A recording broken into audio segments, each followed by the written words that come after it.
Hello student, आज हम पढ़ने वाले हैं इसमें डायमेंशन एनालिसिस का लेक्चर नंबर 5 और इस लेक्चर में हम आपको पढ़ाएंगे यूज और एप्लीकेशन ऑफ डायमेंशन एनालिसिस। तो डायमेंशन एनालिसिस के 3 यूजेस होते हैं, है ना। कौन कौन से होते हैं पहले वो जानते हैं और क्या कैसे उनका यूज करते हैं वो पढ़ते हैं। तो स्टार्ट कर रहे हैं, पहले हेडिंग लगाते हैं हम, यूजेज कहो या एप्लीकेशन कह दीजिए, application of dimension analysis, of dimension analysis. First इसके 3 यूजेस होते हैं। डायमेंशन एनालिसिस के हम 3 यूज पढ़ेंगे। पहला यूज है आपका चेकिंग, चेकिंग द करेक्टनेस या आप इसे एक्यूरेसी भी बोलते हैं, accuracy of the given formula कहिए, गिवन फॉर्मूला कह सकते हो, फॉर्मूला इक्वेशन कह सकते हो, या एक रिलेशन दे दे जो किसी फिजिकल क्वांटिटीज में किसी दूसरी फिजिकल क्वांटिटी के साथ एक रिलेशन का फॉर्मूला दे रखा हुआ, उसे भी फॉर्मूला ही बोलेंगे या रिलेशन ही बोल देते हैं कभी कभी। तो चेकिंग द करेक्टनेस या accuracy of the given formula और इक्वेशन, ये पहला इसका यूज है डायमेंशन एनालिसिस का, कि हम डायमेंशन एनालिसिस के हेल्प से हम किसी कोई गिवन फॉर्मूला, डायमेंशन एनालिसिस की हेल्प से अगर हमें कोई फॉर्मूला दे रखा है, कोई इक्वेशन दे रखी है, सर कैसा फॉर्मूला, जैसे आप इक्वेशन मोशन की 3 इक्वेशंस होती हैं, v बराबर u plus at, s is equal to ut plus half at square. तो इस फॉर्मूला को हम डायमेंशनली चेक कर सकते हैं कि ये डायमेंशनली करेक्ट है या नहीं, है ना। डायमेंशन एनालिसिस की हेल्प से, डायमेंशन एनालिसिस की हेल्प से कोई अगर फॉर्मूला गिवन हो तो उस फॉर्मूले को या फिर कोई इक्वेशन दे रखी हो, जैसे फॉर्मूला F बराबर m, है ना। ये न्यूटन का फर्स्ट सेकंड लॉ होता है मोशन का, Newton second law of motion, है ना। तो कोई भी फॉर्मूला या कोई भी इक्वेशन डायमेंशन एनालिसिस की हेल्प से हम उस फॉर्मूला की या उस इक्वेशन की करेक्टनेस को चेक कर सकते हैं। सर कैसे, तो अभी मैं एग्जांपल से समझाऊंगा, पहले 3 यूज लिख देता हूं। सेकंड यूज क्या है इसका, सेकंड यूज है डेरिवेशन, डेरिवेशन ऑफ फॉर्मूला। ये इसका बहुत अच्छा यूज होता है, डेरिवेशन ऑफ फॉर्मूला। अगर किसी एक्सपेरिमेंटल ऑब्जर्वेशन से, एक्सपेरिमेंट किया और उससे ऑब्जर्वेशन से अगर हम ये पता लगा लें कि कोई फिजिकल क्वांटिटी किन किन अनदर फिजिकल क्वांटिटियों पर डिपेंड करती है, लेकिन ये पता नहीं लग रहा कि वो फिजिकल क्वांटिटी उनके साथ कैसे डिपेंड करती है। दैट मीन्स फिजिकल क्वांटिटी को हम बढ़ा रहे हैं, अगर हम अंदर फिजिकल क्वांटिटी को इंक्रीज कर रहे हैं तो इस फिजिकल क्वांटिटी पर क्या डायरेक्टली रिलेशन है या इनवर्स रिलेशन है और उनकी पावर्स क्या हैं, इनके बारे में नहीं मालूम पड़ रहा। लेकिन केवल ये पता कर पा रहे हैं हम उस ऑब्जर्वेशन से कि एक फिजिकल क्वांटिटी है वो अलग अलग डिफरेंट क्वांटिटियों पर डिपेंड कर रही है, लेकिन किस तरीके से कर रही है, इसे बढ़ाने से ये बढ़ रही है या इसे बढ़ाने से ये घट रही है, ये मालूम नहीं पड़ रहा। तो हम डायमेंशन एनालिसिस की हेल्प से हम एक फॉर्मूला ड्राइव कर सकते हैं। ठीक है, कैसे करेंगे इसको भी एग्जांपल से समझेंगे। तीसरा पॉइंट होता है इसमें conversion of one systems of unit into units into another। ठीक है, देखो नेक्स्ट लेक्चर में इस वाले को हम नेक्स्ट लेक्चर में कराएंगे, अभी आज केवल ये 2 कराएंगे। इसका क्या मतलब, इसका तीसरा यूज ये है। तो देखो नेक्स्ट लेक्चर में पहले हम आपको यूनिट्स के बारे में बताएंगे, है ना, यूनिट्स के बारे में बताएंगे, फिर उसके बाद हम सिस्टम ऑफ यूनिट्स के बारे में बताएंगे, system of units. System of unit एक होता है आपका एमकेएस, एक होता है CGS और एक होता है FPS।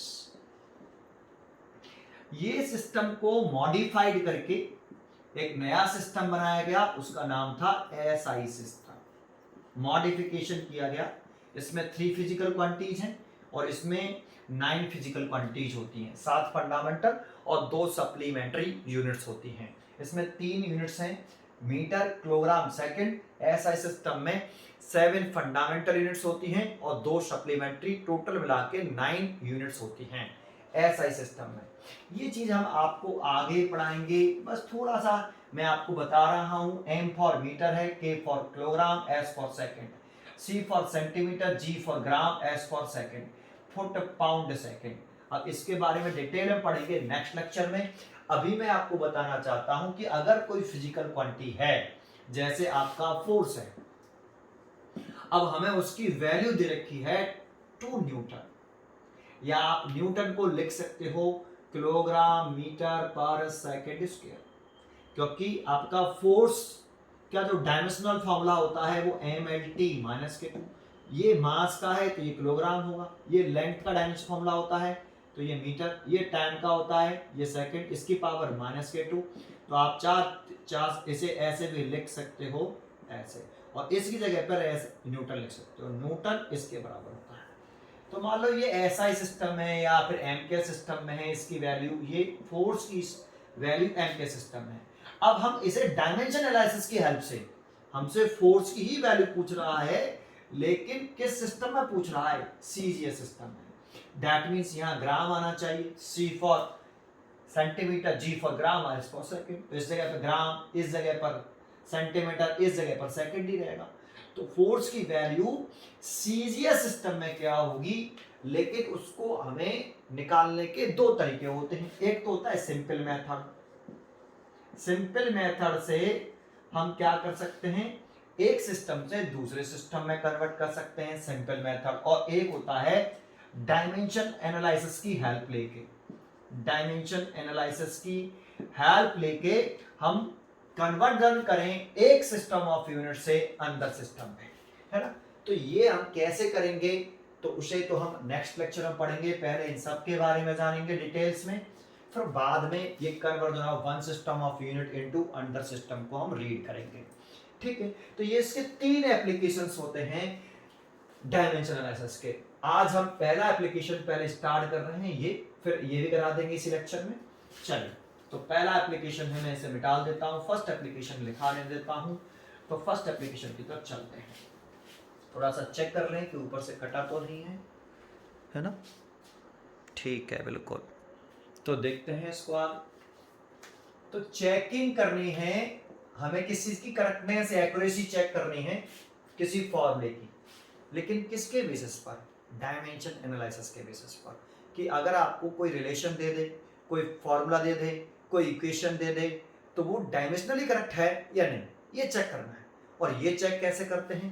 ये चेक करते हैं आप प्रिंसिपल ऑफ होमोनिटी के बेसिस पर।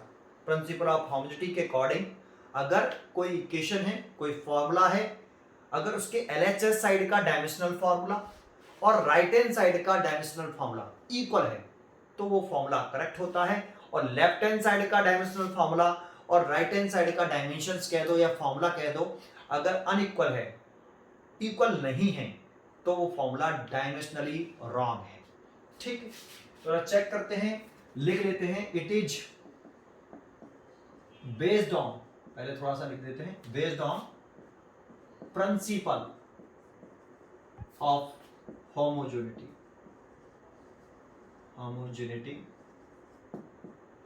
according to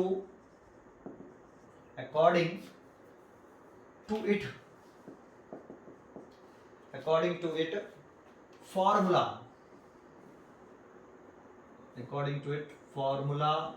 या इक्वेशन भी कह सकते हो, फॉर्मूला या equation is correct when LHS equation की लेफ्ट हैंड साइड और इक्वेशन या फॉर्मूले की right hand side dimensionally equal हो। ये कैसे इक्वल होने चाहिए? डायमेंशनली इक्वल हो। तो वो फॉर्मूला कैसा है, करेक्ट है। अगर इक्वल है तो डायमेंशनली करेक्ट है, और इक्वल नहीं है तो वो डायमेंशनली रॉन्ग है। ठीक है, अब एक एग्जाम्पल से इसको समझाते हैं, एक एग्जाम्पल ले लेते हैं, है ना। जैसे क्वेश्चन लेते हैं कि test the correctness of the given relation, या चेक कह सकते हो, check the correctness of the given relation. अब उसने एक रिलेशन दे दिया, क्वेश्चन ऐसे आएगा, t is equal to 2 pi under root l by g. इसकी करेक्टनेस चेक करनी है। जानते हो इसमें ये सिंबल्स जो होते हैं इनकी नेम भी गिवन होते हैं, लिख लेते हैं कि यहाँ t क्या है, वेयर, ये क्वेश्चन में गिवन होता है। वैसे ये जो फॉर्मूला है ये सिंपल पेंडुलम का टाइम पीरियड का फॉर्मूला है ना, SHM में आता है ये फॉर्मूला। तो t क्या है आपका, टाइम पीरियड है ऑफ सिंपल पेंडुलम, पूरा नहीं लिख रहा। l लेंथ है, और g आपका नाम है एक्सेलरेशन ड्यू टू ग्रेविटी। देखो इस वीडियो में, इस लेक्चर में मैं आपको यही मान के चलूंगा कि आपको डायमेंशन फॉर्मूला निकालना आता है। अगर नहीं आता, सबसे पहले फर्स्ट और सेकंड लेक्चर जरूर देखें। डायमेंशन फॉर्मूला नहीं आता ना आपको फाइंड आउट करना, तो मैंने फर्स्ट लेक्चर में, सेकंड लेक्चर में आपको समझाया कैसे फाइंड आउट करते हैं, है ना। उनको पहले कंप्लीट करिए, नहीं जानते तो कुछ भी पढ़ लो, आप सारे कंसेप्ट सीख लो, लेकिन मेन कंसेप्ट यही रहेगा सीखने के बावजूद भी कि आपको डायमेंशन फॉर्मूला निकालना आता है या नहीं आता। ठीक है, तो जैसे यहां शुरुआत कर रहे हैं, check the correctness of the given relation. तो हमने ऊपर भी पढ़ा कि कोई भी इक्वेशन कब करेक्ट होती है, इक्वेशन या कोई भी फॉर्मूला है वो करेक्ट कब होता है, जब LHS साइड का डायमेंशन और राइट हैंड साइड का डायमेंशन इक्वल होता है तो वो करेक्ट है, और इक्वल नहीं है तो वो रॉन्ग है, डायमेंशनली रॉन्ग है, डायमेंशनली करेक्ट है। ठीक है, तो चेक कैसे करें, लिखेंगे कैसे लैंग्वेज नाउ। तो सोल्यूशन शुरू करते हैं। सबसे पहले हेडिंग डालेंगे लेफ्ट हैंड साइड। तो देखो लेफ्ट हैंड साइड में ये t है, ये क्वेश्चन देखिए उसका, ये लेफ्ट हैंड साइड है, ये इज इक्वल टू है, ये राइट हैंड साइड है। तो लेफ्ट हैंड साइड t का नाम क्या है, टाइम। तो सबसे पहले लिख लेंगे डायमेंशनल फॉर्मूला ऑफ t। अब t is a time period, t का डायमेंशन फॉर्मूला क्या होता है, t, तो स्क्वायर ब्रैकेट में लिख लेंगे। टाइम पीरियड को स्क्वायर ब्रैकेट, डायमेंशन फॉर्मूला में स्क्वायर ब्रैकेट में लिखा जाता है। तो देखो लेफ्ट हैंड साइड में केवल t था तो हमने डायमेंशन फॉर्मूला लिख लिया। नाउ हेडिंग डाल देंगे अब right hand side. Right hand side में ये पूरा है, तो राइट हैंड साइड में लिखेंगे हम dimensional formula of 2 pi root के अंदर l बाई जी। जैसा कि मैंने आपको पीछे बताया था कि जितने भी कांस्टेंट टर्म होते हैं, जो नंबर्स होते हैं, तो 2 एक नंबर है, पाई भी एक नंबर है ना।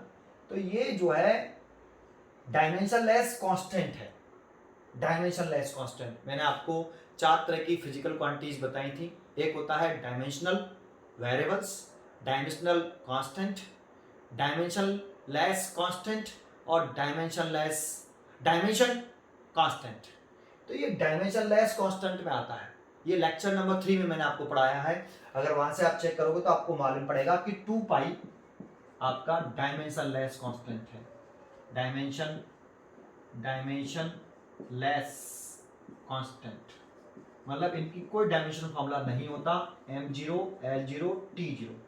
ये डायमेंशनलेस को ऐसे रिप्रेजेंट करते हैं और इसकी वैल्यू 1। डायमेंशनली चेक कर रहे हैं बेटा हम इसको, तो ये लिख देंगे हम ऐसे। तो देखो ये तो डायमेंशन लेस हो गया, इसकी वैल्यू m0 l0 t0 लिखोगे या 1 लिखोगे। अगर 1 लिख दें जगह पर तो कोई फर्क नहीं पड़ने वाला, तो हम इसे छोड़ देते हैं। और रूट के अंदर लिख रहा है l लेंथ है, लेंथ का डायमेंशन फॉर्मूला हम l जानते हैं। और एक्सेलरेशन ड्यू टू ग्रेविटी, मैंने आपको 7 फंडामेंटल क्वांटिटी की डायमेंशन फॉर्मूला डायरेक्टली याद करने के लिए कहा था लेक्चर नंबर 1 और 2 में। फिर मैं कहता हूं कि आपको डायमेंशन फॉर्मूला निकालना आना चाहिए। ये lt माइनस के 2, l से तो l कट गया, ऊपर जाके नहीं, ये रूट के अंदर ये l से l कैंसिल हो गया, t माइनस 2 जब ऊपर जाएगा तो ये प्लस के 2 हो जाएगा, और इसको स्क्वायर रूट से t हटा देंगे तो t आ जाएगा। स्क्वायर रूट से 2 हट गया तो ये t आ गया। तो देखो लेफ्ट हैंड साइड में t की डायमेंशन 1 है और राइट हैंड साइड में भी t की डायमेंशन 1 है, तो ये डायमेंशनली करेक्ट हुआ। हेंस या देयरफॉर लिख सकते हो LHS लिखे, लैंग्वेज पे भी ध्यान दो कि लैंग्वेज कैसे लिखते हैं। RHS डायमेंशनली, है ना, डायमेंशनली। देयरफॉर गिवन रिलेशन या गिवन फॉर्मूला, यहाँ पर रिलेशन कहाँ है तो आप भी रिलेशन कह दो, फॉर्मूला कहाँ होता तो फॉर्मूला कह देते। गिवन रिलेशन इज करेक्ट नहीं, करेक्ट नहीं, करेक्ट नहीं, डायमेंशनली करेक्ट, है ना। अब इसका मतलब बताऊंगा कि यहाँ ये जरूर क्यों लिखना है, करेक्ट तो लिखना ही है तो डायमेंशनली क्यों लिखना है। तो एक आपको ये समझ में आया होगा कि कैसे चेक करते हैं। कुछ नहीं करना है, कोई जो रिलेशन दे रखा हो उसका लेफ्ट हैंड साइड का डायमेंशन फॉर्मूला निकाल लीजिए और राइट हैंड साइड में ये पूरा है तो इस पूरे को लिखिए और पूरे का डायमेंशन फॉर्मूला निकाल लीजिए। अगर लेफ्ट हैंड साइड का डायमेंशन फॉर्मूला और राइट हैंड साइड का डायमेंशन फॉर्मूला सेम आएगा तो डायमेंशन भी सेम है। टी की डायमेंशन यहाँ पे कितनी है 1 और राइट हैंड साइड में टी की डायमेंशन कितनी है 1, टी ही है बस केवल, तो ये डायमेंशनली करेक्ट है। तो ये लेफ्ट हैंड साइड का राइट हैंड का डायमेंशन फॉर्मूला सेम है, डायमेंशन भी सेम है, therefore given relation is dimensionally correct. ठीक है, तो एक एग्जांपल लिखा, हम दूसरा एग्जांपल देते हैं इसका। ठीक है, देखो मैंने दूसरा एग्जांपल लिखा, समय बचाने के लिए पॉज करके लिख दिया। ठीक है, देखो क्वेश्चन देखिए, check the correctness of the relation. ये रिलेशन दे रखा है, चेक करेक्टनेस। जानते हो एच, ऐसा नहीं कभी एच आ जाए तो आप उसे हाइट ही मान लो, ऐसा नहीं होता है। आपको ये क्वेश्चन में जानकारी होगी कि क्या चीजें हैं और समय के साथ जब ये फॉर्मूला जाओगे ना, ये रिलेशन जो दिख रहा है आपको, ये एक आता है एक्शन ऑफ कैपिलरिटी। ये सेकंड एनसीईआरटी के सेकंड वॉल्यूम में होता है या प्रदीप फंडामेंटल के सेकंड वॉल्यूम में होता है, फ्लो ऑफ लिक्विड वाले चैप्टर में, है ना। तो वहां आपको ये मिलेगा, सरफेस टेंशन वाले चैप्टर में मिलेगा, सॉरी सरफेस टेंशन में, ये चैप्टर में है, सरफेस टेंशन वाला चैप्टर है, वहां पर मिलेगा। तो वहां पे आपको जानकारी होगी कि एच क्या है और सिग्मा क्या है, ये सब की जानकारी आप, ठीक है। तो ये आगे आपको इसकी जानकारी होगी, अभी आपको ये जानकारी क्वेश्चन में गिवन होंगी। अभी जब तुम एनसीईआरटी से या किसी भी बुक से क्वेश्चन करोगे तो साथ में जानकारी आती है कि किसका नेम क्या है ना। अपनी तरफ से डिसाइड मत करना कुछ भी प्लीज, ठीक है। अब जैसे एच यहाँ पर बोल रहा है हाइट, तो लेफ्ट हैंड साइड देखो ये इक्वेशन करेक्टनेस चेक करनी है, तो लेफ्ट हैंड साइड और राइट हैंड साइड का डायमेंशन फॉर्मूला निकालना है। तो एच, तो लेफ्ट हैंड साइड सबसे सॉल्यूशन शुरू करा, लेफ्ट हैंड साइड लिखी और एच का नाम हाइट बोल रहा है तो आप लिखना शुरू कीजिए डायमेंशनल फार्मूला। अब मैं डायमेंशनल फार्मूले को शॉर्ट फॉर्म में लिख दूंगा DF, dimensional formula of H. Yes, आप पूरा लिखना dimensional formula of H, 11th में हो अगर आप तो पूरा लिखना चाहिए dimensional formula of H. H का नाम यहाँ लिख रहा है हाइट और हाइट का डायमेंशन फार्मूला होता है एल। तो लेफ्ट हैंड साइड तो कवर हो गई पूरी, राइट हैंड साइड में आ जाए, राइट हैंड साइड में आ जाए तो उसमें लिखेंगे dimensional formula of 2 sigma cos theta over R square D G. देखो यहाँ कौन कौन सी क्वांटिटी डायमेंशनलेस है, एक तो यहाँ 2, एक आपका डायमेंशनलेस कांस्टेंट है और cos थीटा ट्रिग्नोमेट्री रेशियो है, कॉस्ट ट्रिग्नोमेट्री। और ये जो एंगल है ना थीटा, एंगल मैंने आपको बताया था, एंगल एक डायमेंशनलेस होता है क्योंकि आर्क बाई रेडियस होता है और आर्क का डायमेंशन वाला एल और इसका भी एल, तो ये एक आ गया, दैट मींस डायमेंशनलेस। आप इसे लिख सकते हो m0 l0 tj, है ना ऐसे। तो ये एंगल तो डायमेंशनलेस है ही है थीटा, लेकिन आपको मैंने पीछे बताया था ये कॉस थीटा, जितने भी ट्रिग्नोमेट्री फंक्शन है ये पूरे के पूरे डायमेंशनलेस होते हैं। और जो यहाँ इसके कॉस के जस्ट बाद यहाँ जो लिखा होता है वो एक एंगल होता है हमेशा, वो भी एक डायमेंशनलेस होता है ना। तो ये यहाँ 2 और एक कॉस थीटा, ये डायमेंशनलेस है आपके, डायमेंशनलेस, इनका कोई डायमेंशन फॉर्मूला नहीं है, दैट मीन्स आप इसे लिख सकते हो m0 l0 t0, तो इसकी वैल्यू 1। तो अब इसको राइट कर दो, तो राइट कर रहे हैं तो सिग्मा नेम है सरफेस टेंशन। अब बच्चे क्या करते हैं कि नोट्स निकालते हैं, सरफेस टेंशन का फॉर्मूला ढूंढने लगते हैं कि क्या था उसका डायमेंशन फॉर्मूला क्या था। अब देखो अब तो कर लोगे, पेपर में कौन करेगा, तो पेपर में तो सब दिमाग से करना होगा। तो जैसा कि मैंने लेक्चर नंबर 1 और 2 में आपको समझाया कि सबसे पहले बेसिक फॉर्मूलों पर कंट्रोल करिए, फिर उसका डायमेंशन फॉर्मूला निकालने पर कंट्रोल करिए। कुछ भी सीख जाओ, डायमेंशन फॉर्मूला निकालना नहीं आता है तो इसमें क्या है, कुछ लेफ्ट हैंड साइड का राइट हैंड साइड का डायमेंशन फॉर्मूला इक्वल है तो वो करेक्ट है, और नहीं इक्वल है तो वो रॉन्ग है। तो डायमेंशन फॉर्मूला निकालना आना चाहिए ओनली ना। तो फॉर्मूला याद है आपको सरफेस टेंशन का? सोचो, सरफेस टेंशन का फॉर्मूला याद है किसी को?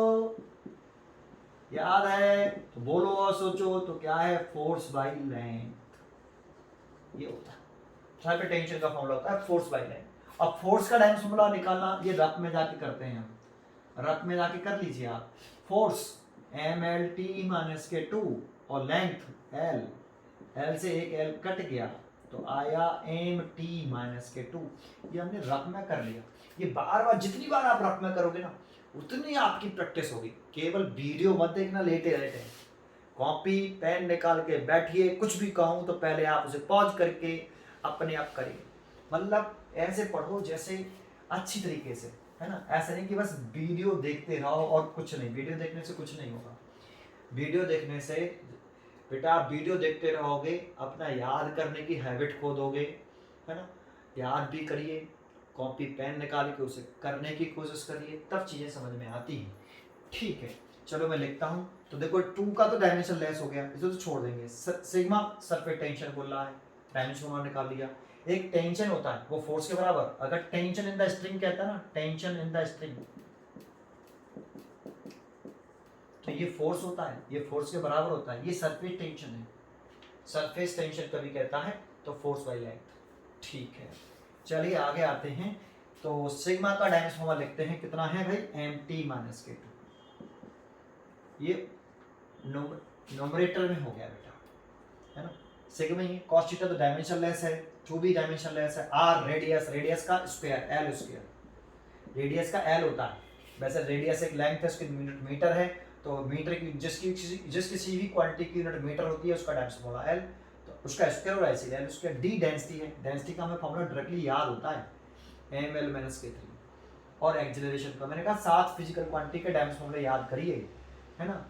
तो G का डायमेंशन फॉर्मूला LT माइनस के 2। अब मैं बार बार नहीं बोलूंगा कि लेक्चर नंबर 1 देखो, अगर आपको डायमेंशन फॉर्मूला नहीं निकालना आता है तो सबसे पहले वही देखो बेटा। चलिए अब सॉल्व करते हैं इसको। इज इक्वल टू, तो देखो एक m गिरा, एक m गिरा, कैंसिल, तो m की पावर 0, l का स्क्वायर और एक l प्लस के 3 हो गए और माइनस के 3 कैंसिल, l की पावर 0, ऊपर l ही नहीं है। t माइनस के 2, t माइनस के 2 कैंसिल, t की पावर भी 0। और इधर देख रहे हैं लेफ्ट हैंड साइड में, तो वो केवल l आ रहा है, m की पावर 0 है, l की पावर 1 है और t की पावर 0 है। जैसे ऐसे राइट कर सकते हैं, l जब किसी की पावर शो नहीं करते तो उसकी पावर 1 होती है। ठीक है, तो ऐसे लिख सकते हैं। तो क्या आपको लगता है कि लेफ्ट हैंड साइड का और राइट हैंड साइड का डायमेंशन फॉर्मूला सेम है? m की पावर 0, m की पावर 0, ठीक है। l की पावर 1 लेकिन l की पावर 0, तो इक्वल नहीं है। t की पावर 0 लेकिन t की पावर 0 है, लेकिन l की पावर यहाँ 1 है और यहाँ 0 है। तो डायमेंशन आपके इक्वल नहीं, लेफ्ट हैंड साइड और राइट हैंड साइड के। और इक्वल नहीं तो लिखेंगे ना, left hand side does not equal to right hand side dimensionally. ये अपने न्यूमेरिकली नहीं चेक किया, हमने डायमेंशनली चेक किया, इसलिए ये लिखना जरूरी है कि ये इक्वल नहीं है। हमने कैसे चेक किया? न्यूमेरिकली, डायमेंशनली, तो डायमेंशनली, तो इसलिए लिख रहे हैं LHS does not equal to right RHS dimensionally. Therefore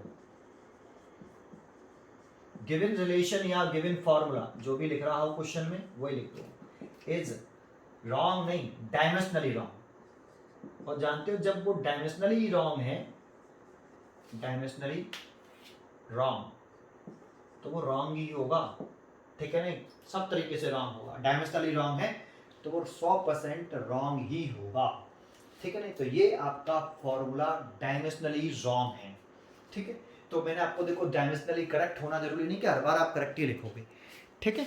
ये दूसरा एग्जाम्पल दिया मैंने, और एग्जाम्पल देता हूँ। देखो मैंने एक और एग्जाम्पल लिखा। आप इन इक्वेशनों से तो सब लोग जानते होंगे, ये मोशन की 3 इक्वेशंस, लॉ नहीं। देखो मोशन के 3 लॉ होते हैं, F बराबर ma, है ना, फर्स्ट लॉ, सेकेंड लॉ और थर्ड लॉ। मोशन का फर्स्ट लॉ आपने पढ़ा हो, अभी चलो अभी कहाँ से पढ़ लिया। एक मोशन के 3 लॉस होते हैं, लॉ, और एक मोशन की 3 इक्वेशंस होती हैं। तो ये मोशन की 3 इक्वेशंस हैं, 2 इक्वेशन लिख रखी है मैंने। तीसरी इक्वेशन भी होती है v² बराबर u² प्लस के 2as। ठीक है, ये तो हाई स्कूल में यूज करी होती है। v का नाम आप जानते हो, हियर पहले नेम पे ध्यान दें। v का नेम क्या है? फाइनल वेलोसिटी है ना,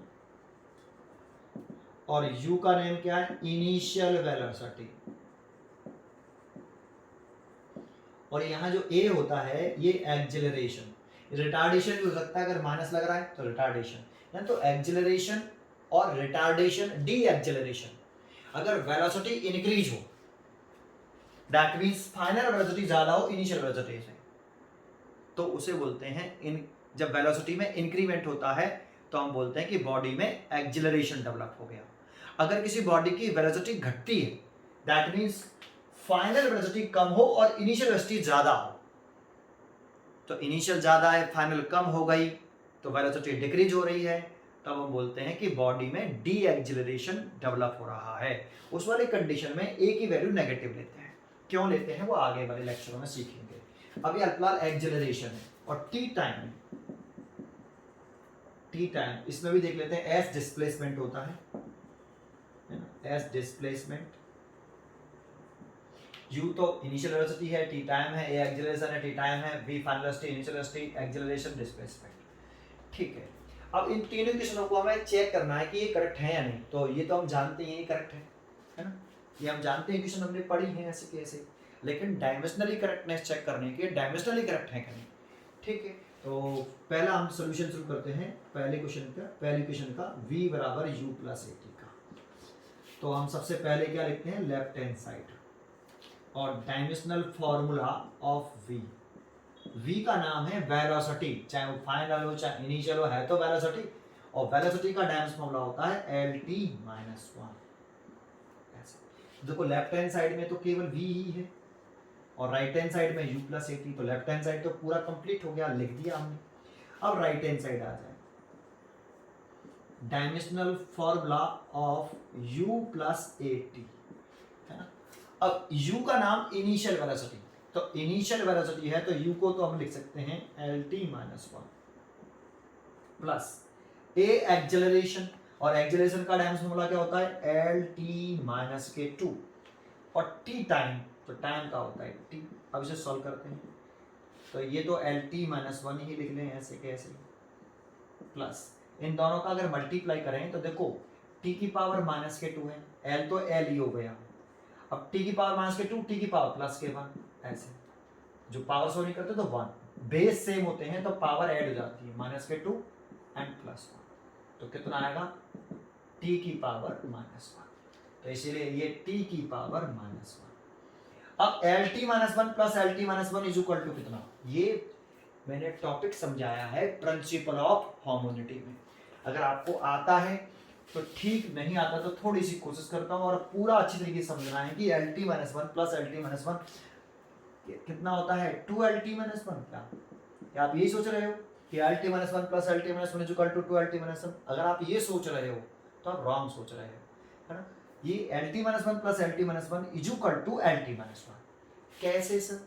तो इसको अगर समझना है तो प्रिंसिपल ऑफ हार्मोनिटी लेक्चर नंबर 4 वो देखिए, थोड़ा सा फिर भी मैं कोशिश करता हूँ समझाने की। देखो ये किसका डायमेंशन फॉर्मूला है, वेलोसिटी का, और ये भी वेलोसिटी का है, देखो ये सेम है, तो ये वेलोसिटी ये भी वेलोसिटी। तो अगर हम एक वेलोसिटी को एक वेलोसिटी में ऐड करें, जैसे इसकी वैल्यू है मान लो 4 मीटर पर सेकेंड और इसकी वैल्यू है 2 मीटर पर सेकेंड, इस वाली वेलोसिटी की वैल्यू 4 और इस वाली वेलोसिटी की वैल्यू 2 मीटर पर सेकेंड, इन दोनों को अगर हम ऐड कर लें तो क्या कितनी वैल्यू ऑब्टेन होगी, 6 मीटर पर सेकेंड। तो ये क्या है, तो ये एक न्यू वेलोसिटी है, तो इसको एक न्यू वेलोसिटी कह सकते हैं, है ना। एक वेलोसिटी ही है, न्यू लिख दो या केवल वेलोसिटी लिख दो भाई, ये भी तो एक वेलोसिटी ही है।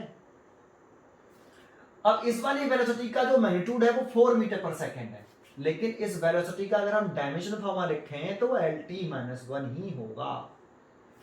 न्यूमेरिकल वैल्यू या मैग्नीट्यूड कह सकते हो वेलोसिटी का, ये 4 मीटर पर सेकेंड मैग्नीट्यूड।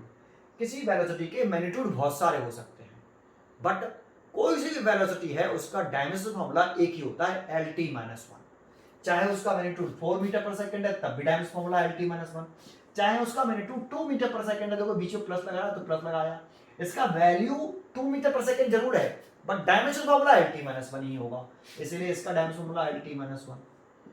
अब यहाँ इज इक्वल टू लिख रहा है ये, अब ये तो इस ये भी एक वेलोसिटी है लेकिन इसका मैग्नीट्यूड 6 मीटर पर सेकंड है, तो बेटा मैंने क्या कहा, वेलोसिटी के मैग्नीट्यूड बहुत सारे हो सकते हैं बट डायमेंशन फॉर्मूला जो है कोई सी वेलोसिटी उसका मैग्नीट्यूड चाहे कुछ भी हो, dimension formula L T minus one ही होता है, तो ये वेलोसिटी इसका dimension formula L T minus one, ऐसे नहीं कि 2 एल टी माइनस वन ना, एल टी माइनस वन, भाई वेलोसिटी का dimension formula L T minus one होता है, 2 एल टी माइनस वन नहीं होता, कभी भी नहीं होता, तो एल टी माइनस वन, इसलिए L T minus one plus L T minus one is equal to L T minus one, इसीलिए मैंने L T minus one plus L T minus one is equal to L T minus one लिखा है।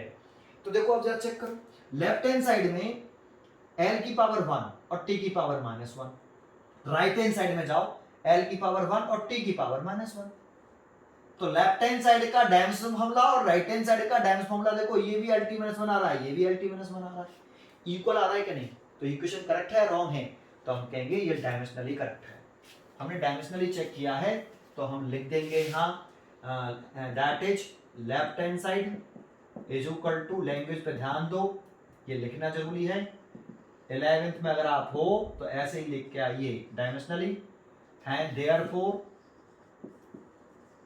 Given equation, जब equation है तो equation ही लिखेंगे क्योंकि equation ही बोला उसने, इक्वेशन इज करेक्ट नहीं डायमेंशनली करेक्ट। अब इसका मतलब ही समझाऊंगा कि इसे करेक्ट क्यों नहीं लिख रहे हो आप, तो हमने जो करेक्टनेस चेक करी है वो डायमेंशनली चेक करी है, सर डायमेंशनली चेक करिए, हाँ तो ये डायमेंशनली करेक्ट है, ठीक है, तो ये एक तरीके समझ में आ गया। यहाँ ये कंसेप्ट था, ये जो मैं पीछे पढ़ा चुका था प्रिंसिपल ऑफ यूनिटी में, ठीक है, एक ये बता दिया, मैं दूसरा बता रहा हूँ सेकंड, ये मैंने बता दिया। अब सेकंड इक्वेशन, तीनों नहीं करूंगा, इसको नहीं करूंगा, इसे अपने आप करना, ठीक है, इसको चेक करके बताता हूँ, फिर इसी में कंसेप्ट समझाऊंगा, कॉन्सेंट्रेट करना अच्छी तरीके से, है ना। तो क्वेश्चन नंबर 2 चेक करना है ये भी करेक्ट है या रॉन्ग है, तो वैसे तो हमें मालूम है करेक्ट है, एथरा और यूटी प्लस हाफ एटी उसके हमने पढ़ा होगा, लेकिन डायमेंशनली करेक्ट है कि नहीं वो चेक करते हैं, ठीक है, तो चेक करें भैया, तो लिखें लेफ्ट हैंड साइड यहाँ, और dimensional formula D F short में लिख देता हूँ ऑफ एस, एस डिस्प्लेसमेंट था, डिस्प्लेसमेंट की मीटर, इसलिए इसका dimension formula L, left hand side में केवल एस ही है तो ऐसे लिख लिया, राइट हैंड साइड में आ जाए, राइट हैंड साइड में लिख लें आप डायमेंशनल फॉर्मूला पूरा लिख लेते हैं, राइट हैंड साइड वाला of U T plus half A T square. अब इसको चेक करना है तो इन सब का डायमेंशन फॉर्मूला पुट कर दो, सॉल्व करते हैं इसका, उसका डायमेंशन फॉर्मूला एल आता है कि नहीं। अब पहले तो ये बताओ, यहाँ जो हाफ है ये एक डायमेंशनलेस कांस्टेंट होता है, डायमेंशनलेस है और कांस्टेंट भी है, इसकी वैल्यू कांस्टेंट है तो डायमेंशनलेस है, तो इसे छोड़ देंगे। u इनिशियल वेलोसिटी, वेलोसिटी का कितना एल टी माइनस वन, और t का कितना, t टाइम का t, जैसे ठीक है बेटा, और plus half dimensionless constant, a acceleration, dimension formula कितना एल टी माइनस के 2, और t फिर टाइम, टाइम का क्या होता है t होता है लेकिन उसका स्क्वायर हो रहा है। अब देखो यहाँ t माइनस वन का और ये t प्लस वन, इसको समझ लो, t minus one multiplied by t, इसकी पावर प्लस वन, जब इसकी पावर शो नहीं करें तो प्लस वन, बेस सेम हो तो पावर ऐड हो जाती है, तो t की पावर कितनी है जीरो, किसी की पावर जीरो उसकी वैल्यू वन, तो ये वन हो गया। या आप ऐसे समझ लो, इसको ऐसे समझ में नहीं आता है तो ऐसे समझ लो, t की power minus one multiplied by T, अब t की पावर, इसको तो ऐसे लिख लो, इस वाले को तो ये ऐसे लिख लिया, इसको नीचे लेके आएंगे तो पावर का साइन चेंज हो जाएगा, तो पावर प्लस के t से t कटेगा इज इक्वल टू 1, ऐसे समझ लो, ठीक है। तो देखो इसको सॉल्व करेंगे तो ये l, बस छोटी सी बात बताई है ना, सब बच्चों के लिए बेटा, अब अच्छे बच्चे हो तो आपके लिए तो बहुत छोटी सी बात है, मैं छोटे बच्चों को भी लेके चलना चाहता हूँ। तो एल टी माइनस के 2 और एल टी माइनस के 2, छोटे का मतलब वीक स्टूडेंट, टी माइनस के 2 और प्लस के 2, तो ये देखो माइनस के 2 ये प्लस के 2, तो ये भी एल हो गया। अभी जैसा पढ़ाया L plus L is equal to कितना 2l या l, तो l, ये मैंने पीछे सिखाया आपको प्रिंसिपल ऑफ यूनिटी में, चेक करो LHS l आ रहा है और RHS में भी l ही है, हेंस दैट इज ये लिख ही रहा, ये रहा LHS is equal to RHS dimensionally, therefore given equation is dimensionally correct. अब जहाँ यहाँ पर एक पॉइंट नोट आउट करते हैं, इसको मैं हटा देता हूँ इस लाइन को, यहाँ एक नोट लिखते हैं, ये वेरी मोस्ट इंपॉर्टेंट है। पहले समझा देता हूँ फिर बताता हूँ, समझा ही देता हूँ। एक बात बताओ, मान लो उसने इक्वेशन ये दी होती S बराबर ut प्लस AT स्क्वायर, क्या ये इक्वेशन मोशन की इक्वेशन सेकंड इक्वेशन है? क्या यही होती है, क्या ऊपर वाली होती है? चेक करके बताओ, मोशन की जो सेकंड इक्वेशन है वो ये होती है या ये? आपने कौन सी पढ़ी है मोशन की इक्वेशन, ये या ये? तो मैंने तो ये पढ़ी है मोशन की थ्री इक्वेशन में। थ्री इक्वेशन जो हमने पढ़ी होती हैं, पहली तो मैंने आपको बताई v बराबर u प्लस AT पढ़ते हैं, सेकंड इक्वेशन ये होती है, अब थर्ड इक्वेशन होती है v स्क्वायर बराबर u स्क्वायर प्लस के 2as। और मैंने लिखा क्या है देखो, अब इक्वेशन s बराबर ut प्लस हाफ, हाफ नहीं लगाया, इस हाफ को मैंने छोड़ दिया AT स्क्वायर। अब इसकी करेक्टनेस चेक करने की कह रहा है कि चेक करो कि ये करेक्ट, ये फॉर्मूला जो है डायमेंशनली करेक्ट है कि नहीं। तो चेक करते हैं, दोबारा से चेक करते हैं। बस मैंने क्या कर दिया है, हाफ हटा दिया यहाँ से, तो हाफ हटा दोगे तो लेफ्ट हैंड साइड में तो ऐसी है ना, तो लेफ्ट हैंड साइड डालोगे, left hand dimensional formula of S L लिख दिया, तो इसका तो एल हो गया, तो ये लिख दिया। राइट हैंड साइड में ये लिख रहा है, देखो अब ये राइट हैंड साइड में ये लिख रहा है, तो मैं इसमें से हटा देता हूँ इसको, ut प्लस AT स्क्वायर लिख रहा है। अब इसका डायमेंशन निकाले तो u का तो LT माइनस 1, t का t प्लस लग रहा है, प्लस लगा दिया, a का LT माइनस के 2। भाई इस वाले को चेक करो कि ये करेक्ट है, ये इक्वेशन करेक्ट है कि नहीं डायमेंशनली। तो मैं क्या चेक कर रहा हूँ, a का LT माइनस के 2, t का स्क्वायर सॉल्व कर रहा हूँ, इसको सॉल्व किया l, इसको सॉल्व किया l l, तो लेफ्ट हैंड साइड और राइट हैंड साइड कैसी आ रही है, इक्वल। तो ये वाली जो इक्वेशन है, इस वाले में भी left hand side is equal to right hand side dimensionally आ रहा है। तो ये वाली जो इक्वेशन है, ये इक्वेशन भी hence therefore given equation is dimensionally correct. कौन सी वाली इक्वेशन डायमेंशनली करेक्ट? ये वाली इक्वेशन भी डायमेंशनली करेक्ट है और ये वाली भी करेक्ट है। ये कैसे, ये करेक्ट है या करेक्ट है? दोनों ही करेक्ट है सर। तो हाँ, डायमेंशनली तो दोनों करेक्ट है, लेकिन आपने क्या पढ़ा है, आपने ये पढ़ा है, ये नहीं पढ़ा। तो जानते हो, कोई इक्वेशन अगर डायमेंशनली करेक्ट है तो हम उसमें श्योरली नहीं कह सकते वो क्वांटिटी फिजिकली भी या न्यूमेरिकली भी करेक्ट होगी, श्योरली नहीं कह सकते। कोई इक्वेशन, कोई डायमेंशन इक्वेशन, अगर हमने कोई इक्वेशन दे रखी है, अगर वो डायमेंशनली करेक्ट आ रही है तो उसमें ये श्योरिटी नहीं है कि वो इक्वेशन फिजिकली भी करेक्ट होगी या न्यूमेरिकली भी करेक्ट होगी, ये नहीं कह सकते। जैसे देखो, ये इक्वेशन भी करेक्ट आ रही थी अभी और ये वाली इक्वेशन भी करेक्ट आ रही है, तो एक्चुअल में कौन सी इसमें फिजिकली करेक्ट है? तो फिजिकली ये वाली, physically as well as dimensionally both are correct, दोनों तरीके से करेक्ट है। बट फिजिकली भी करेक्ट है और डायमेंशनली भी करेक्ट है, लेकिन ये वाली इक्वेशन जो है ये डायमेंशनली करेक्ट है बट फिजिकली करेक्ट नहीं है या न्यूमेरिकली करेक्ट नहीं है, फिजिकली या न्यूमेरिकली करेक्ट नहीं है, डायमेंशनली करेक्ट है। तो कोई इक्वेशन अगर डायमेंशनली करेक्ट हो तो जरूरी नहीं है कि वो फिजिकली भी करेक्ट हो भी सकती है और नहीं भी हो सकती है, जैसे ये। तो पॉइंट आउट समझ में आ गया होगा। तो हम यहाँ एक नोट लिख देते हैं बेटा, मैं डायरेक्ट लिख देता हूँ अभी, उसको आप कॉपी कर लेना। समझ में आया होगा शायद, बहुत अच्छा और पावरफुल पॉइंट। ठीक है, देखो मैंने ये लिख दिया समय बचाने के लिए आपका, समझा तो मैंने दिया है आपका, है ना। A dimensionally correct relation may not be physically or numerically correct. may not लिखा है, must नहीं लिखा बेटा। अगर कोई डायमेंशनली करेक्ट रिलेशन है तो वो जरूरी नहीं है कि वो न्यूमेरिकली या फिजिकली करेक्ट होगा, हो भी सकता है और नहीं भी, इसीलिए मे लिखा है, मस्ट नहीं लिखा है, इस बात पर नोट करना। जैसे एग्जांपल भी दिया, एस बराबर ut प्लस AT स्क्वायर, इसमें हाफ होता है, फिजिकली जो करेक्ट होता है ना उसमें हाफ होता है, हाफ नहीं लगाया हमने। तो ये इक्वेशन हमने चेक करी थी, डायमेंशनली करेक्ट आ रही थी, बट ये फिजिकली करेक्ट नहीं है, फिजिकली कैसा, इनकरेक्ट है।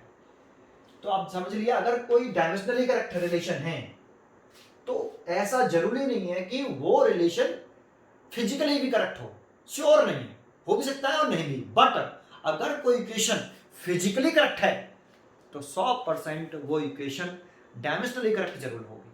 अगर फिजिकली करेक्ट है तो डायमेंशनली करेक्ट तो वो 100% होगी। लेकिन अगर कोई डायमेंशनली करेक्ट है तो हम श्योरली नहीं कह सकते, हम उसमें श्योर नहीं है, करेक्ट भी हो सकती है और हो सकता है वो आपकी इनकरेक्ट हो, फिजिकली इनकरेक्ट हो, डायमेंशनली करेक्ट होने पर। ठीक है, तो आपको ये समझ में आ गया होगा। चलो एक और एग्जाम्पल कराता हूँ करेक्टनेस के ऊपर ही, फिर हम आगे पढ़ेंगे बेटा। ठीक है, मैं एग्जाम्पल को लिखता हूँ इसे बिटा के पहले, फिर आगे बढ़ते हैं। देखो मैंने एक रिलेशन लिखा, अब इस रिलेशन में मैंने अभी एन क्या है, एल क्या है, टी क्या है, एन क्या है वो नहीं लिखा। तो मोस्टली बच्चे यहाँ गलती करते हैं। ये आपको ये फ्रीक्वेंसी ऑफ ट्रांसवर्स वेव्स, जो ट्रांसवर्स वेव्स इन स्ट्रिंग्स, उसका फॉर्मूला होता है ना। ये हम वेव्स वाले चैप्टर में पढ़ेंगे, 11th में सबसे लास्ट टॉपिक है। लेकिन जब भी क्वेश्चन आता है ना, तो जैसे मैंने कहा कि जब भी कोई क्वेश्चन आएगा तो उसमें अपने आप डिसाइड मत करना कि इसका नेम ये होना चाहिए, एल का नाम लेंथ होना चाहिए, T tension in the string, और एम मास नहीं है। तो आपको गिवन होता है बेटा, जैसे हियर एन, कभी कभी एन ना बना के इस जगह पर ऐसे बनाता है, ऐसे थोड़ा सा ऐसे करेगा, फिर उसको ऐसे उल्टा, पहले उल्टा सी फिर एक और उल्टा सी बड़ा, इसको बोलते हैं फ्रीक्वेंसी, न्यू बोलते हैं इसको, न्यू फ्रीक्वेंसी का सिंबल होता है ये, कभी कभी न्यू बनाता है। चलो मैं न्यू बना देता हूँ ऐसे, और इसको बोल रहे हैं हम फ्रीक्वेंसी। ये क्वेश्चन में गिवन होगा, एल लेंथ है, ये स्ट्रिंग की लेंथ होती है, ये फ्रीक्वेंसी है ना, L length of string, length of string, length of string, length लिख देता हूँ। T tension in the string, केवल टेंशन है, सर्फेस टेंशन नहीं है, टेंशन इन द स्ट्रिंग, ये गिवन होता है बेटा। और यहाँ स्मॉल इंपॉर्टेंट है एम, स्मॉल एम मास नहीं है। अभी तो मैं कह रहा हूँ आप केवल क्वेश्चन को पढ़ते नहीं है, जैसे सिंबल देखा फटाफट देखा और फटाफट सोचा यार एम मास होना चाहिए और लगा दिया मास। एम का नाम है मास पर यूनिट लेंथ, और मास पर लेंथ या लीनियर मास डेंसिटी बोल सकता है इसको, ज्यादातर से ये यूज करता है इसको। देखो मास पर यूनिट लेंथ, इसका मैंने फॉर्मूला लिखाया है, इसको लिखते हैं मास बाय लेंथ। ये 1 मीटर लेंथ का मास है, जैसे एक वायर है, इसकी टोटल लेंथ है एल, और इस पूरे वायर का मास है एन, मास ऑफ वायर जिसकी लेंथ कितनी है एल, है ना। इस वायर जिसकी लेंथ एल है उसका मास है ये। तो ये मास कितनी, एल मीटर लेंथ का मास कितना है, मास कितना है, तो कैपिटल है। तो एल मीटर लेंथ का मास कैपिटल है, तो 1 मीटर लेंथ का मास कितना होगा, इस पूरी एल लेंथ का मास कितना है, तो 1 मीटर लेंथ का कितना, तो 1 मीटर लेंथ का मास निकाले हम तो m बाई एल, तो इसे बोलेंगे हम मास per unit length. 1 metre length का मास, मास पर लेंथ का मतलब होता है 1 मीटर लेंथ का मास। ठीक है, चलिए थोड़ा सा मैंने आइडिया दिया, ये बस बताने के लिए कि आप सिंबल पर ध्यान ना देके उसके नेम पर कंसंट्रेट करना कि क्वेश्चन में उसका नेम क्या है। अभी सबके नेम देगा, लेकिन जैसे जैसे आप पढ़ते जाओगे, पूरी बुक पढ़ लोगे, तो आपको फॉर्मूले याद ही होंगे अपने आप ही, किस सिंबल का नेम है। ठीक है, चलो शुरू करते हैं लेफ्ट हैंड साइड। अभी तो आपको नेम देगा बेटा, न्यू, ऐसा मैं इसलिए बताता हूँ कि बच्चों को कन्फ्यूजन ना हो। ये सारी चीज़ें मैं क्यों बता रहा हूँ, है ना, ये छोटी छोटी चीज़ें हैं, बच्चों के दिमाग में कन्फ्यूजन क्रिएट करती हैं, है ना, तो वो नहीं चाहते। न्यू, तो इसको लिखेंगे डायमेंशनल फॉर्मूला ऑफ न्यू। अब ये फ्रीक्वेंसी है, फ्रीक्वेंसी का आपको मैंने कहा पीछे जाके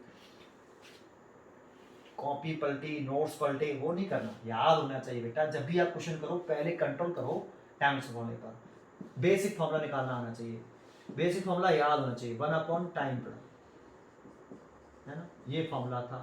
और टाइम पीरियड का टी होता है, ऊपर ले गए तो t-1, फटाफट जाके लिखो रफ में जाके और लिख लो t-1, ये रफ में कर लो आप।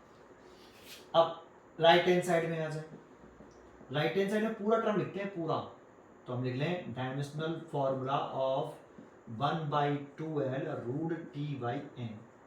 अब यहाँ पर 2 तो कैसा है, डायमेंशनलेस, तो आप मेंशन करना चाहो तो 2 यहाँ पर डायमेंशनलेस है, आप मेंशन कर सकते हो कि यहाँ पे 2 डायमेंशनलेस है, और इज इक्वल टू, है ना, ये मेंशन कर दिया, अलग से मेंशन कर देना, मैं यहाँ लिख लेता हूँ, यहाँ मेंशन कर देना कि 2 डायमेंशनलेस है। 1/2 डायमेंशनलेस है पूरा, ऐसे 1/2, ये 1/2 हो गया ना पूरा, छोड़ छोड़ दो, तो 1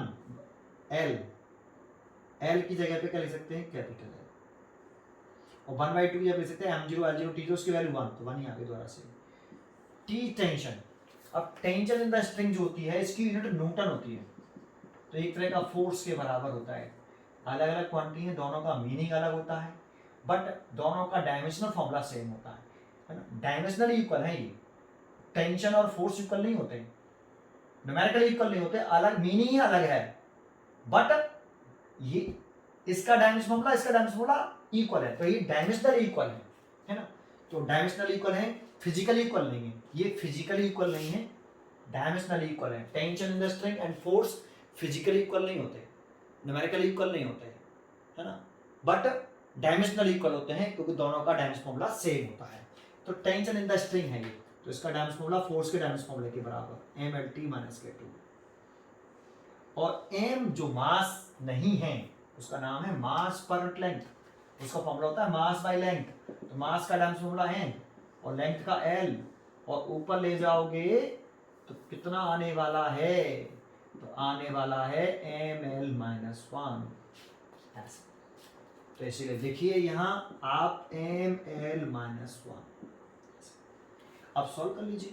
1/L तो ये है ये आपका ऐसे, पहले m, इसको रूट वाले रूट भी लग रहा है बेटा, है ना, m से तो m कट गया, तो m तो खत्म, l ऊपर ले गए तो l का स्क्वायर हो गया, पहले से l प्लस का था, एक और ऊपर जाएगा तो प्लस का 2 हो जाएंगे, और t - K2, अब देखो इसका भी स्क्वायर है, इसका भी स्क्वायर है, और रूट भी है, तो रूट से स्क्वायर हट जाएंगे, तो जो वैल्यू आएगी वो 1/L तो ये है ये, पहले से सॉल्व करेंगे तो ऊपर आएगा LT - 1, स्क्वायर रूट, स्क्वायर से स्क्वायर रूट हट गया, L से L कट गया, तो बचा क्या, T - 1, तो देखो लेफ्ट हैंड साइड में डायमेंशन फॉर्मूला आ रहा है T - 1, और राइट हैंड साइड में भी कितना आ रहा है T - 1, तो T की पावर डायमेंशन 1 है और T की पावर डायमेंशन 1 है, डायमेंशन सेम है, डायमेंशन फॉर्मूले भी सेम है, तो हम लिख सकते हैं ये फॉर्मूला कैसा है, करेक्ट या रॉन्ग, तो करेक्ट। लैंग्वेज मैंने आपको बताई दी है, that is left hand side is equal to right hand side dimensionally, therefore given relation, है ना, अब देखो यहाँ रिलेशन का है तो रिलेशन, इक्वेशन का तो इक्वेशन इज करेक्ट नहीं, डायमेंशनली करेक्ट, क्योंकि हमें ये फिजिकली करेक्ट है क्या नहीं वो पता नहीं है, वैसे फिजिकली करेक्ट भी है वो, जब आप पढ़ लोगे तो आपको मालूम पड़ेगा, डायमेंशनली करेक्ट। अभी जब भी आप लिख रहे हो ये करेक्टनेस आपने डायमेंशनली चेक करी है, फिजिकली नहीं चेक करी है, इसीलिए आप करेक्ट ना लिखें, डायमेंशनली करेक्ट लिखें, ये लिखना बहुत जरूरी है बेटा, ठीक है, अभी उस पॉइंट को उस पॉइंट के बेसिस पर आपने समझा हो तो उसे, ठीक है। एक और क्वेश्चन करते हैं इसके ऊपर, फिर आगे बढ़ेंगे। देखो मैंने एक और इक्वेशन लिख ली, लास्ट है चेक वाला, फिर हम आगे नेक्स्ट एप्लीकेशन देखेंगे। वेयर देखो ये क्वेश्चन में गिवन होता है SNTH, वैसे इसका मैंने जब फॉर्मूला पढ़ाया तब भी इसका नाम बताया था, अगर जो मैंने आपको लेक्चर नंबर 1 में इसका नेम बता चुका हूँ, इसका नेम होता है डिस्टेंस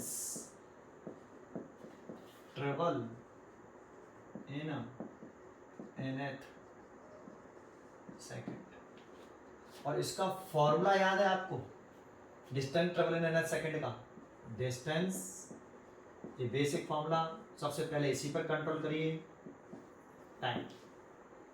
सर ये पीछे लेक्चर नंबर 1 में समझाया मैंने आपको कि बेसिक फॉर्मूला याद होने चाहिए भाई, है ना। U का नाम इनिशियल वेलोसिटी है, A का नाम एक्सेलरेशन है, चलो U का नाम लिख देते हैं इनिशियल वेलोसिटी, फटाफट करते हैं इसको, A का नाम लिख देते हैं एक्सेलरेशन, तो आप बता सकते हो M का नेम क्या है, सोचो सोचो, फिर बताओ, पॉज करके सोचो क्या है नेम, सोचो what is the name of M, तो मैंने सोच लिया टाइम, सर आपको कैसे मालूम टाइम, देखो यहाँ क्या लिख रहा है nth सेकंड, nth सेकंड, तो n क्या चीज है, टाइम, यूनिट सेकंड, तो nth सेकंड nt टाइम, ठीक है, चलो अब इसको चेक करते हैं डायमेंशनली करेक्ट है कि नहीं। तो लेफ्ट हैंड साइड आ जाए, लिखते हैं dimensional formula of S and T H. तो देखो एस एंड टी एच का फॉर्म नेम तो ये होता है लेकिन फॉर्मूला ये होता है बेसिक। अब डिस्टेंस का क्या होता है, रफ में जाके निकाल लो, एस एंड टी एच का फॉर्मूला लिखो, डिस्टेंस बाई टाइम। डिस्टेंस का लिख लो एल और टाइम का लिख लो टी, ऊपर ले आओ एल टी माइनस वन। ठीक है, तो लिख दो फटाफट एल टी माइनस वन। ये एलएचएस में तो यही हो गया भाई, और राइट हैंड साइड में सारा आ रहा है, तो राइट हैंड साइड आ जाओ और लिखो डायमेंशन फॉर्मूला ऑफ क्या क्या आ रहा है, यू आ रहा है, ए बाई टू आ रहा है, 2n आ रहा है, माइनस वन। अब चेक करके बताओ इसमें डायमेंशन लेस कौन सा है, 1/2, यहाँ 1/2, ये डायमेंशन लेस है, 2 ये भी डायमेंशन लेस है, माइनस वन ये सब डायमेंशन लेस है। तो इन सबको छोड़ देंगे हम क्योंकि डायमेंशन लेस है, इनका कोई डायमेंशन फॉर्मूला नहीं है तो छोड़ देंगे। चलिए u इनिशियल वेलोसिटी और वेलोसिटी का होता है एल टी माइनस वन, तो लिख दिया u का लिखा है, प्लस a एक्सेलरेशन इसका भी लिख देते हैं एल टी माइनस के two, 1/2 dimensionless, 2 dimensionless, ये छोड़ दिया n क्या है टाइम, टाइम का t और माइनस वन डायमेंशन लेस छोड़ दिया। शुरू करते हैं, L T minus one plus multiply करें तो एल टी माइनस वन, और ये मैं समझा चुका हूँ, ये भी L T minus one, L T minus one plus L T minus one is equal to L T minus one. देखो लेफ्ट हैंड साइड में L T minus one and right hand side में भी L T minus one, तो बताओ ये formula correct है wrong. तो left hand side is equal to right hand side dimensionally, hence the given relation is dimensionally correct, है ना। तो ये आप लिख सकते हो अपने आप। चलो आगे देखते, ठीक है, आज की वीडियो में इतना ही। नेक्स्ट इसका जो एप्लीकेशन है डेरिवेशन ऑफ फार्मूला, वो नेक्स्ट वीडियो में बताएंगे, है ना। नेक्स्ट वीडियो में बहुत सारे एग्जाम्पलों के साथ जैसे ये समझाने की कोशिश करिए, प्रैक्टिस करिए इसके ऊपर, ठीक है, थैंक यू। अच्छा एक क्वेश्चन और बता देता हूँ, इसमें एक क्वेश्चन और बता देता हूँ, टाइम है थोड़ा सा, एक क्वेश्चन और बता देता हूँ, लेकिन ये करेक्टनेस चेक करने का नहीं बताऊंगा, अलग ही बता देता हूँ, करा चुका हूँ मैं, है ना। एक स्पेशल पॉइंट बता रहा हूँ आपको, है ना, अच्छा वाला, सीखना बेटा। थैंक यू कह के वापस आए, तो एक क्वेश्चन मैं लिख लेता हूँ पहले यहाँ से बुक से, थोड़ा सा पॉज करके लिख लेता हूँ बेटा।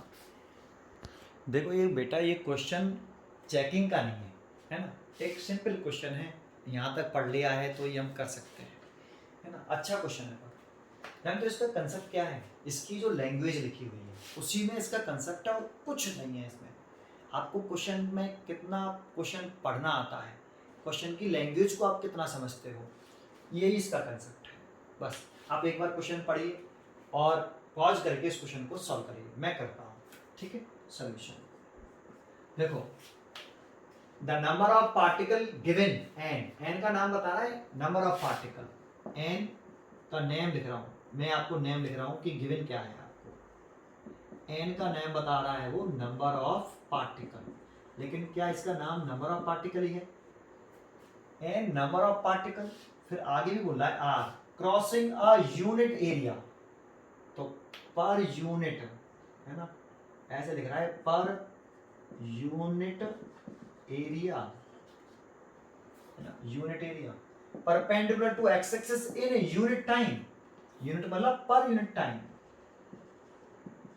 यूनिट टाइम, तो that means n is equal to, ये है इसका फॉर्मूला बनेगा number of particle, number of particle divided by per unit area, तो एरिया और पर यूनिट टाइम।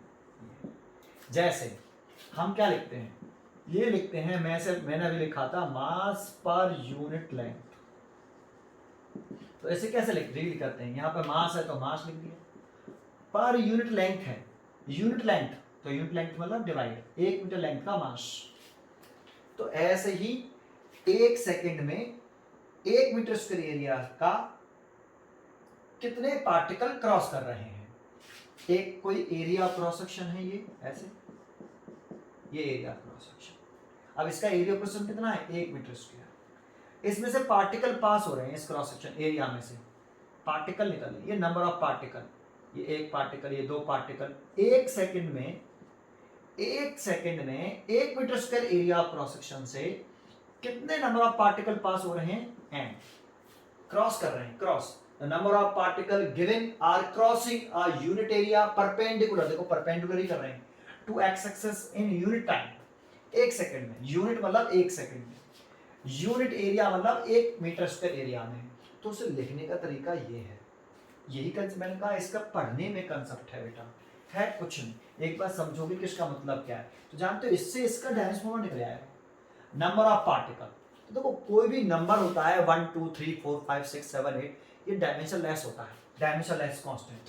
तो नंबर का है तो कोई डायमेंशन फॉर्मूला है ही नहीं है, डायमेंशन लेस है, m0 l0 t0, उसकी जगह 1 लिख सकते हैं।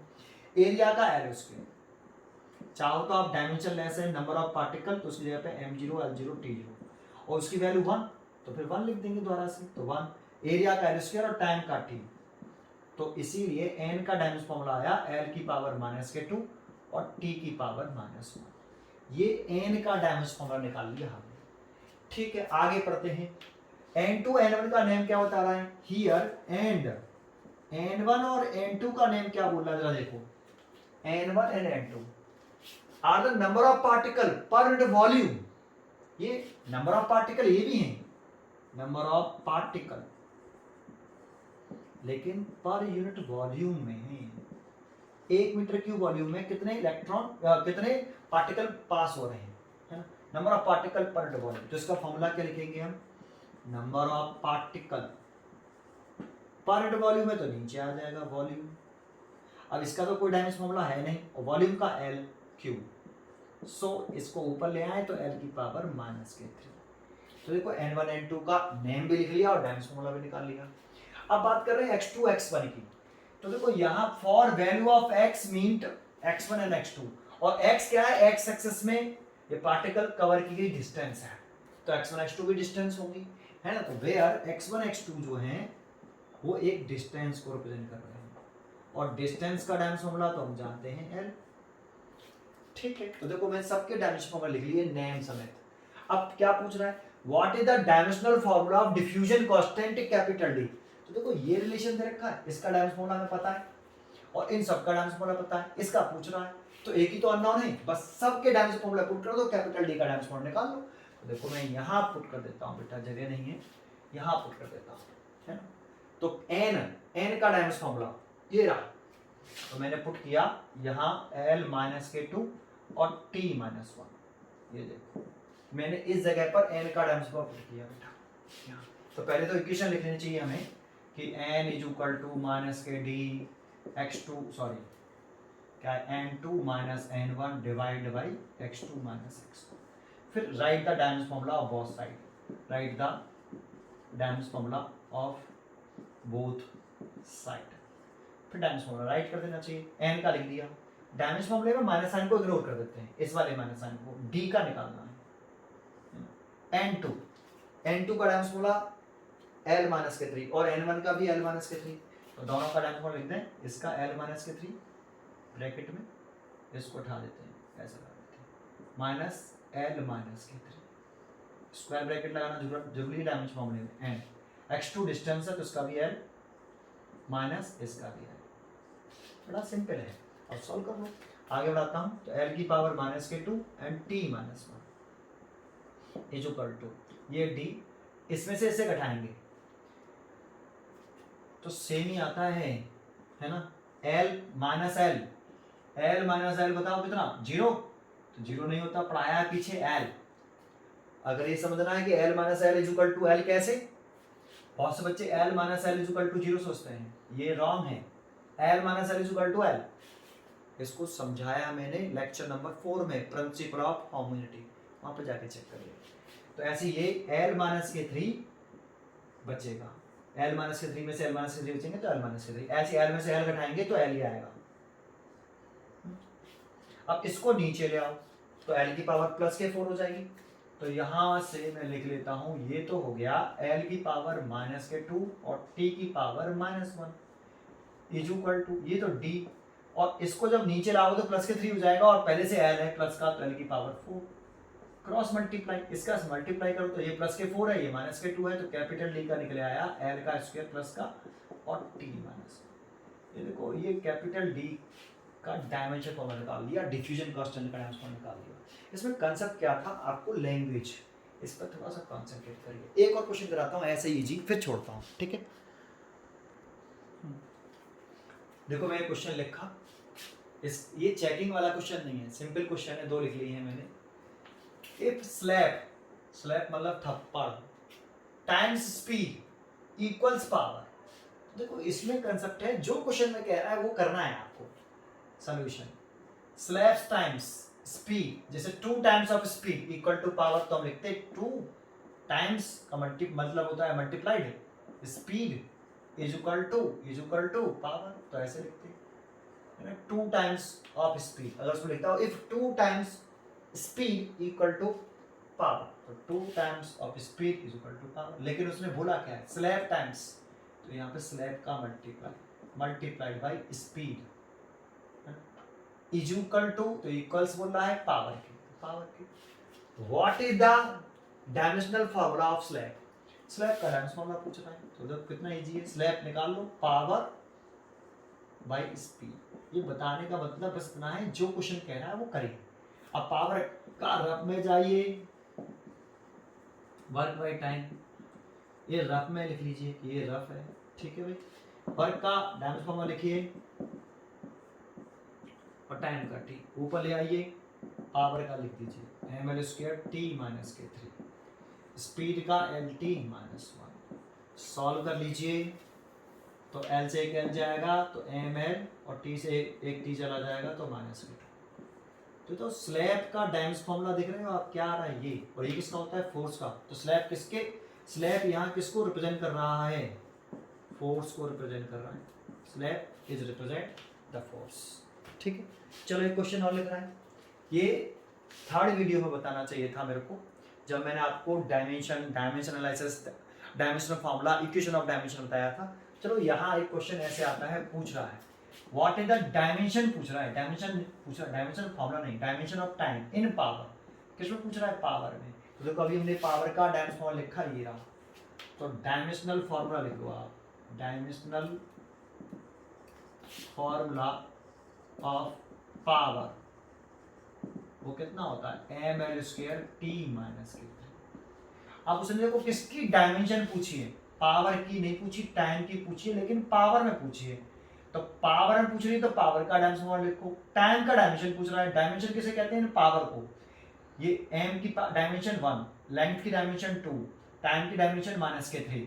तो आपसे क्वेश्चन में पूछा गया कि dimension, that is dimension of time in power. वैसे क्वेश्चन में बता चुका हूं आपको, लिख के बता रहा हूं। तो देखो टाइम की डायमेंशन पूछ रहा है पावर में, तो माइनस के 3, ये आंसर। लेंथ की डायमेंशन पूछता पावर में, तो 2। मास की डायमेंशन पूछता पावर में, तो +1। ठीक है, ये पहले ही बता चुका हूँ, ये तो ऐसे ही लिख दिया मैंने चलते चलते।